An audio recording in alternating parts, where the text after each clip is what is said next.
നഷ്ടപരിഹാരം വാങ്ങി ഓരോരുത്തരെയും വിട്ടയക്കുക. നഷ്ടപരിഹാരം തരാൻ കഴിയാത്തവരെ കയ്യിലേക്ക് ഇവിടെയുള്ള സഹാബികൾ ചിലരെ ഏൽപ്പിച്ച് അവർക്ക് എഴുത്തും വായനയും പഠിപ്പിച്ചു കൊടുക്കുക. ഈ ഒരു തീരുമാനത്തിലെത്തണം എന്ന് പറഞ്ഞു സിദ്ദീഖ്. ഉമർ ഖത്താബ് തങ്ങൾ പറഞ്ഞു, സിദ്ദീഖിന്റെ അഭിപ്രായത്തോട് എനിക്ക് യോജിപ്പില്ല നബിയെ. എന്റെ കയ്യിൽ വാള് തരിക, എന്റെ കുടുംബത്തിനുള്ളതെല്ലാം ഉണ്ടാക്കി തരിക, ഞാൻ പറ്റുക.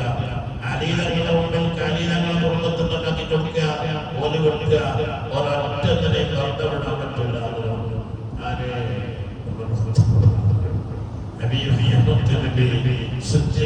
അഭിപ്രായത്തിനെ സ്വീകരിച്ചു. നഷ്ടപരിഹാരം വാങ്ങാൻ തീരുമാനിച്ചു. ഓരോരുത്തർക്ക് 400 ദിർഹം വീതം നഷ്ടപരിഹാരം തന്നാൽ വിട്ടയക്കാമെന്ന തീരുമാനത്തിലെത്തി. ഈ ഇന്നലെ പറഞ്ഞതുപോലെ ബദർ യുദ്ധത്തിൽ മുസ്ലിമീങ്ങളുടെ പതാക വഹിച്ചിരുന്ന മഹാനായ റളിയല്ലാഹുവിന്റെ സഹോദരനുണ്ടായിരുന്നു. ആ കൂട്ടത്തിൽ മിസ്അദ് പറഞ്ഞു, അല്ലാഹുവിന്റെ ഹബീബിനോട് ഇവനോട് നൽകണം, പൈസ വാങ്ങണം, ഇവന്റെ ഉമ്മന്റെ കയ്യിൽ ഇഷ്ടം പോലെ പണമുണ്ട്, അത് വാങ്ങാൻ തീരുമാനിച്ചു. അതിൽ അത്ഭുതമായ മറ്റൊന്നാണ് അബ്ബാസ് അബ്ദുൽ മുത്തലിബ് റളിയല്ലാഹു റസൂലുള്ളാഹിന്റെ അബ്ബാസ് അബ്ബാസ് നമ്മളോടൊന്ന് വെള്ളിയാഴ്ച വരുന്നുണ്ട്.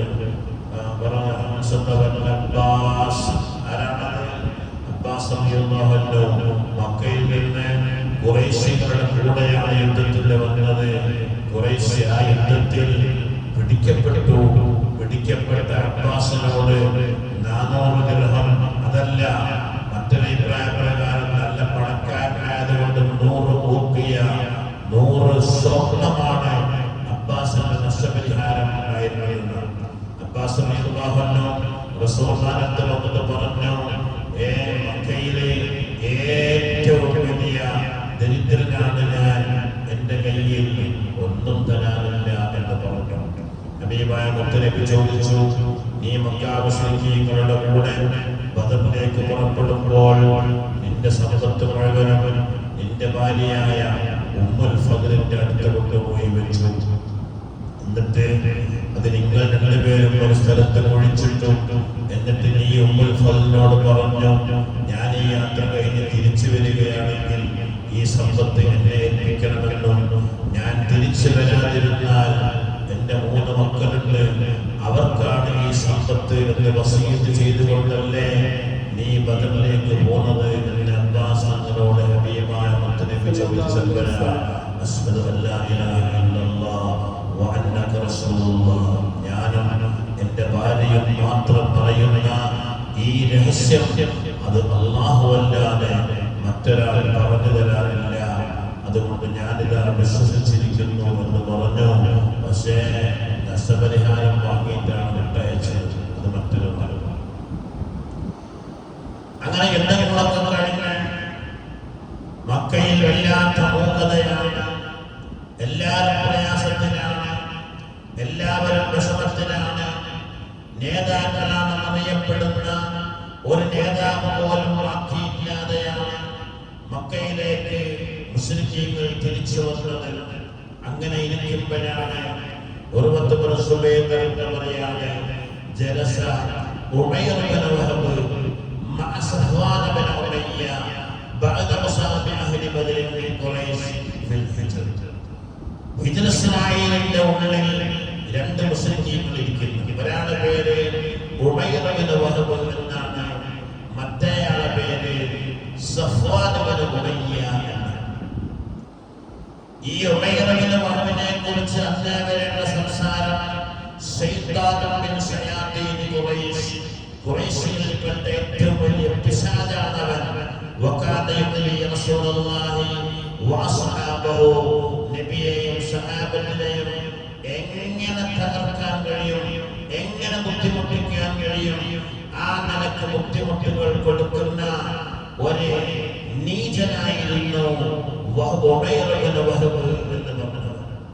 അയാൾക്ക് എന്താ ദേഷ്യം? വകാന ഇബ്നുഹു വഹബ് ബിൻ ഉമൈർ ഫീ യുസാറ ബദർ, അദ്ദേഹത്തിന്റെ മകനും യുദ്ധത്തിന് പോയിരുന്നു. അവർ റസൂലുള്ളാഹിന്റെ അറസ്റ്റ് ചെയ്യപ്പെട്ടവരുടെ കൂട്ടത്തിലുണ്ട്. തന്റെ മകൻ കാലബൻ ഹുഷാം അസറഹു റിഫാഅത്ത് ബിൻ റാഫി ബിൻ സഅദ് തങ്ങൾ പറയാണ്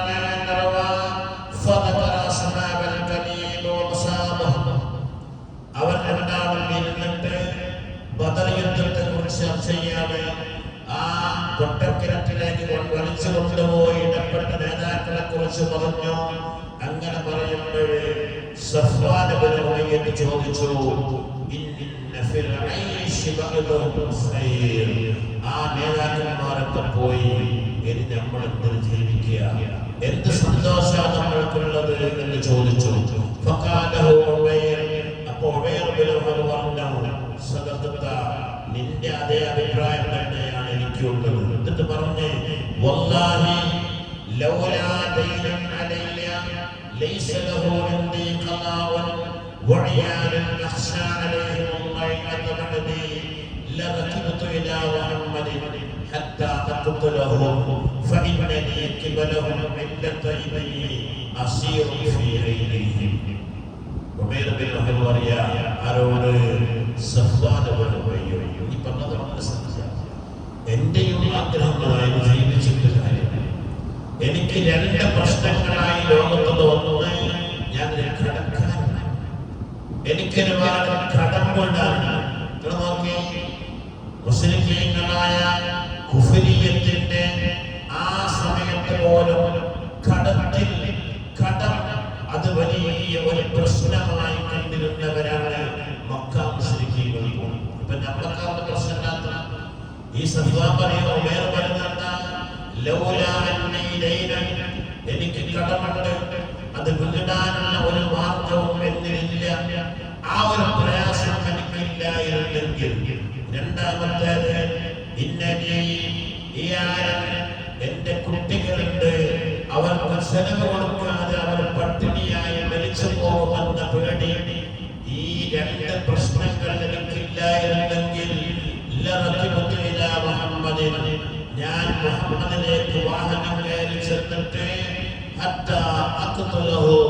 മുഹമ്മദിനെ കൊന്ന് ഞാൻ തിരിച്ചു വരുമായിരുന്നു എന്ന് പറഞ്ഞു. ആര്? ഉമൈർ ഇബ്നു വഹബ് എന്നീ പിൽക്കാലേ സഫ്വാൻ ഇബ്നു ഉമയ്യ പറഞ്ഞു. അപ്പോഴേ സഫ്വാൻ ഇബ്നു ഉമയ്യ പറഞ്ഞു, ഇതാണോ നിന്റെ പ്രശ്നം? ഇതാണോ നിന്റെ പ്രശ്നം? അലയ്യതയിലും നിന്റെ കടങ്ങളെല്ലാം ഞാൻ വീട്ടാൻ ഞാൻ ഏറ്റെടുത്തു. ഞാൻ വിഷയത്തിൽ ടെൻഷനാണ്. അതൊക്കെ ഞാൻ വീട്ടിക്കോളൂ.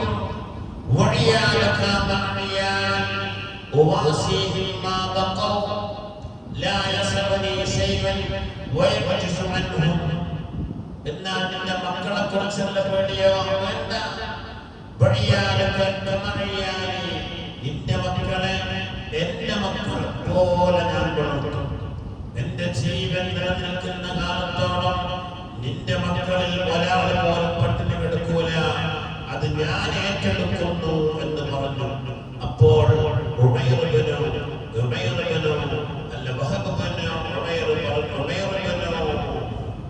വഹബ് പറഞ്ഞു, എന്താ പറഞ്ഞേ?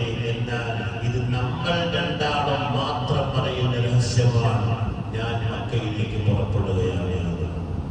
കടകളൊക്കെ പറഞ്ഞു, കുട്ടികളൊക്കെ മനംകൂടാക്കി. എന്ത് ചെയ്തു? ഉമൈർ ഇബ്നു വഹബ് മക്കയിലേക്ക് മറച്ചു വെക്കണം, ഒരാളും അറിയാമെന്ന് പറഞ്ഞു. അപ്പോയിക്കോട്ടെ. അങ്ങനെ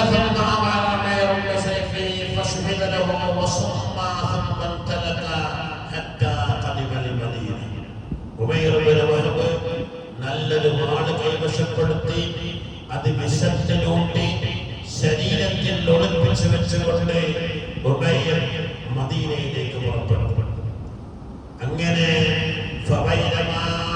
ഉമർ ബിൻ ഖത്താബ് റളിയല്ലാഹു അൻഹു ഫീ നഫരിൻ മിനൽ മുസ്ലിമീന യതഹദ്ദസൂന അൻ യൗമ ബദർ വയദ്കുറൂന മാ അക്രമഹും അല്ലാഹു ബിഹി വമാ അറാഹും മിൻ നദമിഹി ഇന്ന മറ ഉമർ ഇലാ ഉമൈർ ബിൻ വഹബ്.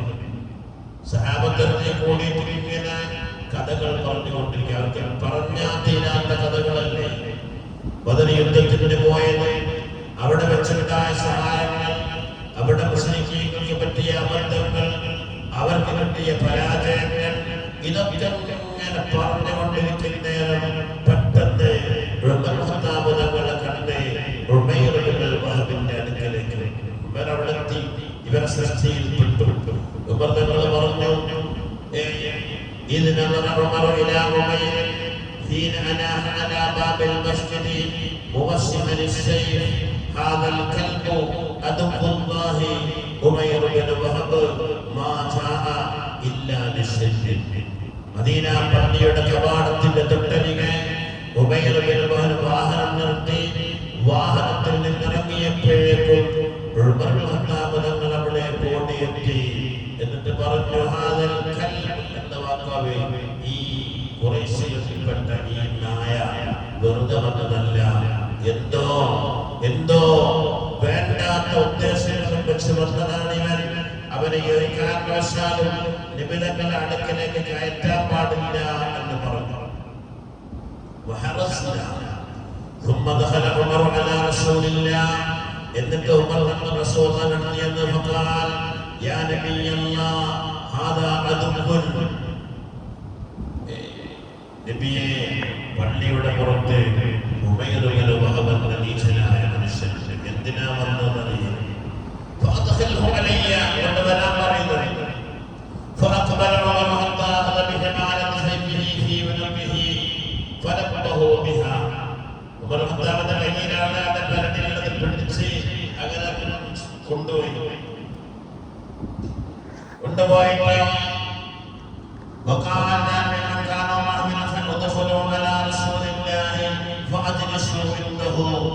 അൻസാരികളോട് പറഞ്ഞു, നിങ്ങൾ റസൂലുള്ളാഹിയുടെ അടുക്കലേക്ക് കയറിയിട്ട് റസൂലുള്ളാഹിനെ ചുറ്റുവാക്കാൻ നിങ്ങൾ ഇരിക്കണം. എന്താ ചെയ്യാൻ പോണെന്ന് പറയാൻ പറ്റൂല. ഫഇന്നഹു ഗൈറു വിശ്വസിക്കാൻ പറ്റില്ലെന്ന്. ثم دخل به على رسول الله. ഉമൈർ വഹബിനെ കൂട്ടിയിട്ട് ഉമർ ഖത്താബ് തങ്ങൾ നബി തങ്ങളുടെ അടുക്കലേക്ക് ചെന്നു.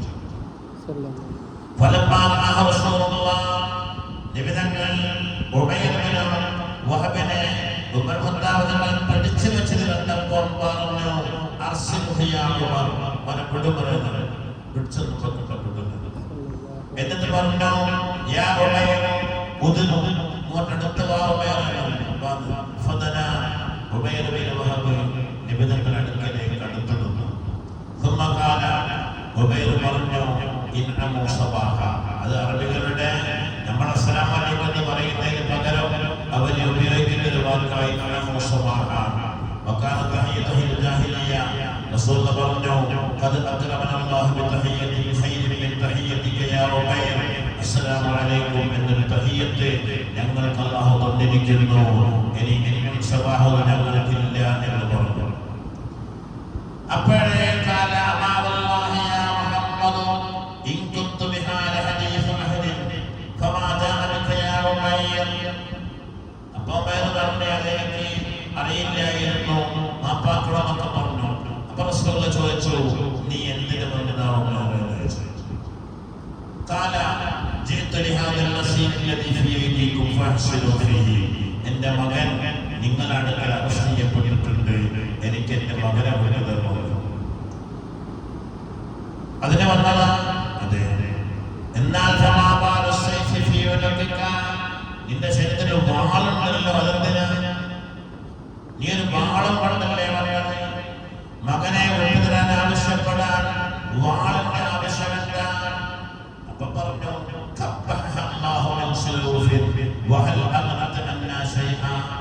വാളുണ്ടായിട്ടുള്ള കാര്യം പറഞ്ഞത് ബദർ യുദ്ധത്തിൽ എത്ര വാളുണ്ടായിരുന്നു? വാളോടൊന്നും നടക്കൂല.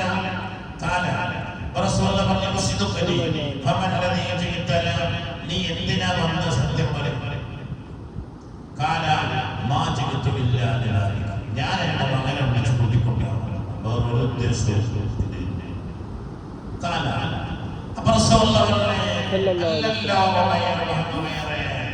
നീയും സഫ്വാൻ ഇബ്നു ഉമയ്യത്തും കൂടി ഹിജ്ർ ഇസ്മാഈലിലേക്കും വിളിക്കുമ്പോൾ നിങ്ങൾ തമ്മിൽ സംസാരിച്ചപ്പോൾ നിനക്കുള്ള കടവും നിന്റെ മക്കളുടെ പ്രശ്നവും ഇല്ലായിരുന്നെങ്കിൽ ഞാൻ മുഹമ്മദിന്റെ അടുത്ത് പോയി മുഹമ്മദിനെ കൊന്നുവരുമായിരുന്നു എന്നും, എന്നിട്ട് നീ നിനക്കിഷ്ടമുള്ള വാള് വാങ്ങി അത് വിഷത്തിലൂട്ടി എന്നെ കൊല്ലാൻ വന്നതല്ലേ നീ?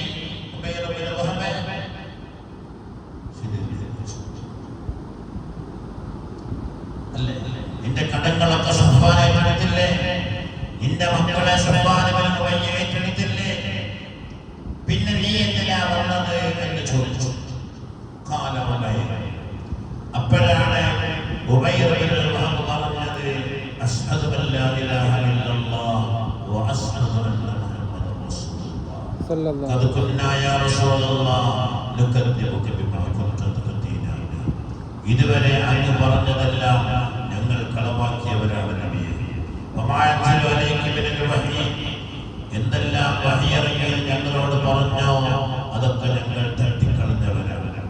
വഹാദാ അംറുൻ ലം യഅ്മുറുഹു ഇല്ലാ അന വസഫ്വാൻ, ഈ ഒരു വിവരം ഞാനും സഫ്വാനും അല്ലാതെ മൂന്നാമത്തെ ഒരാൾ അറിയില്ല.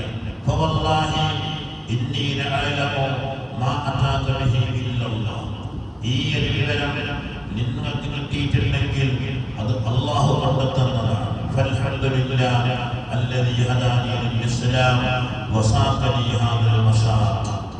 അതുകൊണ്ട് എന്നെ ഈ സ്ഥലത്തെത്തിച്ച അല്ലാഹുവിനാണ് സർവസ്തുതിയും എന്ന് പറഞ്ഞുകൊണ്ട് ഉബൈർ ഇബ്നുൽ വഹബ് അവിടെ വെച്ച് അശ്ഹദു അല്ലാ ഇലാഹ ഇല്ലല്ലാഹ് വ അശ്ഹദു അന്ന മുഹമ്മദൻ റസൂലുള്ളാഹ് എന്ന് ഷഹാദത്ത് കലിമ ചൊല്ലിയിട്ട് ഇസ്ലാമിന്റെ മെമ്പർഷിപ്പ് എടുത്തു.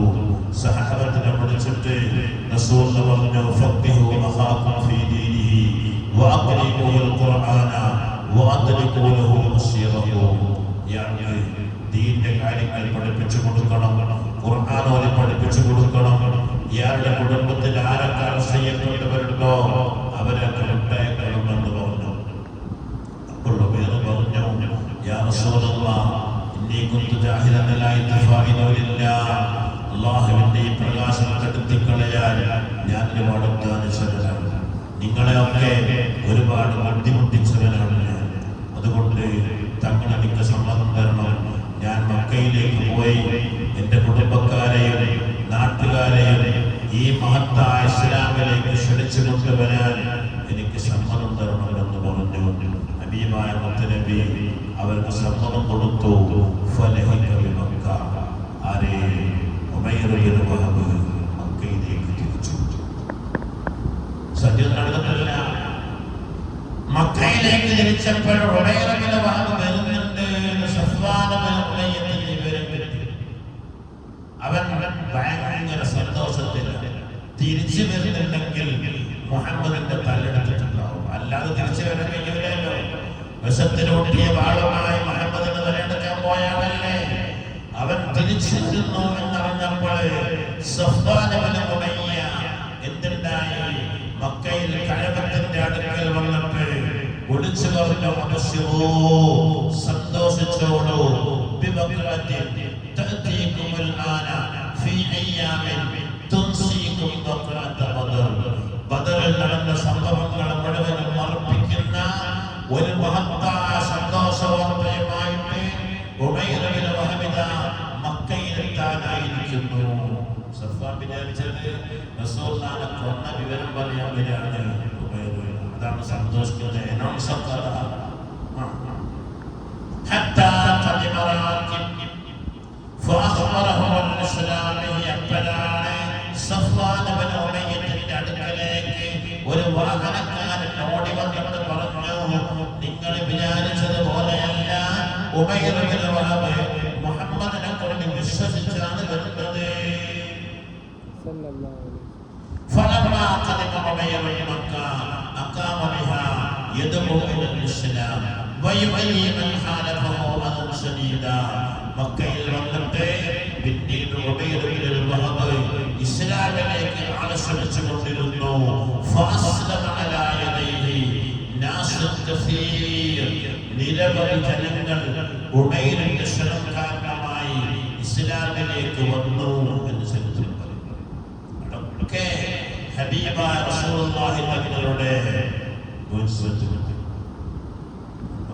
ഇവർ സ്വന്തമായിട്ട് പറഞ്ഞത് അവിടെ അബ്ബാസ് തങ്ങൾ തന്റെ ഭാര്യയുമായി പറഞ്ഞ സ്വകാര്യം അത് ഹബീബായ റസൂലുള്ളാഹി പറഞ്ഞു. അല്ലാഹു അറിയിച്ചു. അങ്ങനെ ഒരുപാട് ലഹറൽ ഹഖ് വസഹഖൽ ബാത്തിലു ഇന്നൽ ബാത്തില കാന സഹൂഖാ. ഹഖ് വെളിവായി ബാത്തിൽ മുഴുവൻ പരാജയപ്പെട്ടു. ആ പരാജയത്തിന്റെ പേരിലാണ് പിന്നീട് മക്കയിൽ അവർ സ്തംഭിച്ചു പോയി. എന്നിട്ട് പിന്നെ വെല്ലുവിളി നടത്തി. എന്ത്? അടുത്ത കൊല്ലം ഉഹദിൽ കാണാം എന്ന വെല്ലുവിളിയാണ് മക്കക്കാർ നടത്തിയത്. ആ വെല്ലുവിളി ഹബീബായ മുഹമ്മദ് റസൂലുള്ളാഹി ഏറ്റെടുത്തു. അതുകൊണ്ട് ഹിജ്റ 2 റമദാൻ മാസം 17 ഒരു വെള്ളിയാഴ്ചയാണ് ബദർ യുദ്ധം നടക്കുന്നത്. അതുപോലെ ഹിജ്റ 3-ാം കൊല്ലം ഒരു ശവ്വാൽ മാസത്തിലാണ് ഉഹദ് യുദ്ധം അരങ്ങേറുന്നത് എന്നും ഹദീസിൽ കാണാം. പിറ്റേ കൊല്ലം ഉഹദിൽ വെച്ചാണ് അതിന്റെ കഥകളൊക്കെ, അതിന്റെ മുമ്പുള്ള ഒരുപാട് കഥകളൊക്കെ വേറുണ്ട്. നമ്മുടെ കഥകളൊക്കെ ഒന്ന് പഠിച്ചു നോക്കണം. എന്തിന് നമ്മുടെ ഈമാൻ വർദ്ധിക്കാൻ അല്ലാഹു ഈമാൻ ആമീൻ. അവന്റെ ഏറ്റവും സാലിഹീങ്ങളായ മുത്തഖീങ്ങളായ ആളുകളുടെ ലിസ്റ്റിൽ ഉൾപ്പെടുത്തി അനുഗ്രഹിക്കുമാറാണ്. സല്ലല്ലാഹു അലൈഹി മുഹമ്മദ് സല്ലല്ലാഹു അലൈഹി വസല്ലം. സല്ലല്ലാഹു അലൈഹി മുഹമ്മദ് സല്ലല്ലാഹു അലൈഹി വസല്ലം. اللهم صل على محمد يا رب صل عليه وسلم. الحمد لله رب العالمين. اللهم صل وسلم وبارك على سيدنا محمد وعلى آل سيدنا محمد. يا رب പരിശുദ്ധ റമദാനിലെ 2ാമത്തെ പത്തിന്റെ അവസാനമാണല്ലോ അല്ലാഹുവേ. പരിശുദ്ധ റമദാനിന്റെ എല്ലാ മഹത്വങ്ങളും പരിഗണിച്ചുകൊണ്ട് റമദാൻ മാസം ഗുണമായിട്ട് സൃഷ്ടിച്ചെന്ന് വിജയിക്കുന്നവരിൽ ഞങ്ങളെ നീ ഉൾപ്പെടുത്തണേ അല്ലാഹ്. റയ്യാൻ എന്ന കവാടം തുറക്കപ്പെട്ട് എന്ന്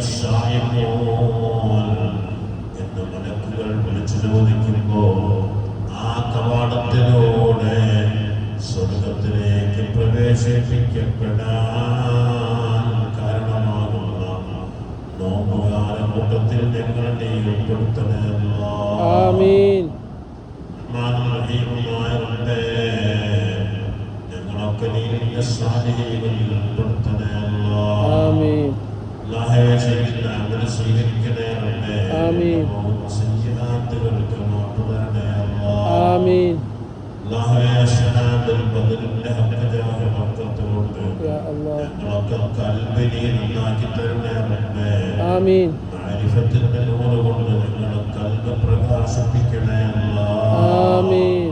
അല്ലാഹുവേ, നിന്റെ മുശാഹദത്തിനെ, നിന്റെ മാരിഫത്തിനെ, നിന്റെ മഹബ്ബത്തിനെ തടയുന്ന സർവ്വ സ്വഭാവങ്ങളിൽ നിന്നും ഞങ്ങളെ കൽബ് ശുദ്ധീകരിച്ചു തരണേ ആമീൻ. ആമീൻ. അല്ലാഹുവേ, സജീവമായ കൽബിന്റെ ഉടമകളാക്കണേ റബ്ബേ. ആമീൻ. ഇല്ലാത്ത ഉജുബില്ലാത്ത ഹസദില്ലാത്ത ദുൽമില്ലാത്ത റിയാഇല്ലാത്ത ആരോടും ദേഷ്യമില്ലാത്ത നല്ല ഒരു മനസ്സ് തരണേ റബ്ബേ. അതിനെന്തൊക്കെ കരാമോനങ്ങൾ ചെയ്യേണ്ടത് ഞങ്ങളെ കൊണ്ട് നീ അത് ചെയ്യിപ്പിക്കണേ അല്ലാഹ്. മാനായ റബ്ബേ, ദുആ ചെയ്യാൻ ഏൽപ്പിച്ച നിരവധി ആളുകളുണ്ട്. അവരെയും ഞങ്ങളെയും ഞങ്ങളുടെ ഉദ്ദേശങ്ങളും അവരുടെ ഉദ്ദേശങ്ങളും ഒക്കെ നീയാണ് അറിയുന്നത്. എല്ലാം നിറവേറ്റണേ അല്ലാഹ്. ഞങ്ങളുടെ കുടുംബത്തിലുള്ള രോഗികളെ രോഗം ശമയാക്കണേ റബ്ബേ. ഞങ്ങളെ ജീവിച്ചിരിക്കുന്ന മാതാപിതാക്കളുടെ ഉസ്താദുമാരുടെ രോഗങ്ങൾ ശമയാക്കണേ അല്ലാഹ്. ഭാര്യമാരുടെ, മക്കളുടെ, സഹോദരന്മാരുടെ, സഹോദരിമാരുടെ രോഗം ശമയാക്കണേ അല്ലാഹ്. അല്ലാഹുവേ നിന്നെ മറന്നു പോകുന്ന, വിവാദത്ത് മുടങ്ങി പോകുന്ന, ഈമാൻ തെറ്റി പോകുന്ന രോഗങ്ങളോ തുടുക്കുകളോ അമ്മകളോ ഞങ്ങൾക്കുണ്ടാകരുതേ അല്ലാഹുവേ. മരിച്ചുപോയ മാതാപിതാക്കളെ ഖബർ സ്വർഗ്ഗപൂങ്കാവനമാക്കണേ റബ്ബേ. അല്ലാഹുവേ ഹോസ്പിറ്റലുകളിൽ കഴിയുന്ന നിരവധി രോഗികൾക്ക് വേണ്ടി ദുആ ചെയ്യാൻ ഏൽപ്പിച്ചവരുണ്ടല്ലോ, ശിഫ നൽകണേ اللهم صل وسلم على سيدنا محمد وعلى آل محمد. رحمن والمسلمين عزة ربنا يا الله، عزة ربنا يا الله. الله ആവശ്യമായി അക്രമമായി ഞങ്ങളുടെ സഹോദരന്മാരെ കൊണ്ടുകൊണ്ടിരിക്കുകയാണല്ലോ. പരിശുദ്ധ റമദാൻ മാസത്തിൽ നടന്ന ബദറിയത്തിലെ ആയിരക്കണക്കിന് മലായികത്തിനെ ഇറക്കിയിട്ട് സഹായം ചെയ്തവരുടെ ഞങ്ങളുടെ സഹോദരന്മാർക്ക് മലായികത്തിനെ ഇറക്കിയിട്ട് സഹായം കൊടുക്കണേ റബ്ബേ. അല്ലാഹുവേ അവരെ പ്രയാസങ്ങൾ അകറ്റിക്കൊടുക്കണേ അല്ലാഹ്. മാനായ റബ്ബേ ദുനിയാവിൽ ഇസ്സത്തിലാക്കി തരണേ റബ്ബേ. വിദേശത്ത് ഞങ്ങളുടെ സഹോദരന്മാർക്ക് ഞങ്ങളുടെ മക്കൾക്കൊക്കെ ഖൈറും ബർക്കത്തും ഏറ്റിക്കൊടുക്കണേ അല്ലാഹ്. ജയിലുകളിലൊക്കെ അകപ്പെട്ടു പോയവർക്ക് നീ സലാമത്ത് കൊടുക്കണേ റബ്ബേ. അല്ലാഹുവേ ദുനിയാവിൽ ഇസ്സത്തിലാക്കി അവസാനം പൂർണ്ണ ഈമാനോടെ ലാ ഇലാഹ ഇല്ലല്ലാഹ് എന്ന് ചൊല്ലി മരിക്കുന്ന മുത്തഖീങ്ങളിൽ പെടുത്തണേ അല്ലാഹ്. അല്ലാഹുവേ ഖബറും ശേഷമുള്ളതും റാഹത്തിലും സന്തോഷത്തിലും സലാമത്തിലും ആക്കണേ റബ്ബേ. സിറാത്തിൽ രക്ഷപ്പെടുത്തണേ അല്ലാഹ്. നരകത്തിൽ തൊട്ട് ഇട്ടുകാക്കണേ റബ്ബേ. സ്വർഗ്ഗം തരണേ അല്ലാഹ്. ഹിസാബില്ലാഹി തരണേ റഹ്മാനേ. അമ്പിയാക്കൾ ഔലിയാക്കൾ സാലിഹീങ്ങൾ മുത്തഖീങ്ങളോടൊപ്പം ഞങ്ങളെ കൂട്ടുകുടുംബത്തോടൊപ്പം ഞങ്ങൾക്ക് നീ ജന്നത്തുൽ ഫിർദൗസ് തരണേ അല്ലാഹ്. ربنا تقبل منا إنك أنت السميع العليم وتب علينا إنك أنت التواب الرحيم واغفر لنا وارحمنا إنك أنت الغفور الرحيم. آمين برحمتك يا أرحم الراحمين. وصلى الله تعالى وسلم على خير خلقه سيدنا محمد وآله وصحبه أجمعين. سبحان ربك رب العزة عما يصفون وسلام على المرسلين والحمد لله رب العالمين. بفضله صلى الله على محمد صلى الله عليه وسلم. صلى الله على محمد صلى الله عليه وسلم. صلى الله على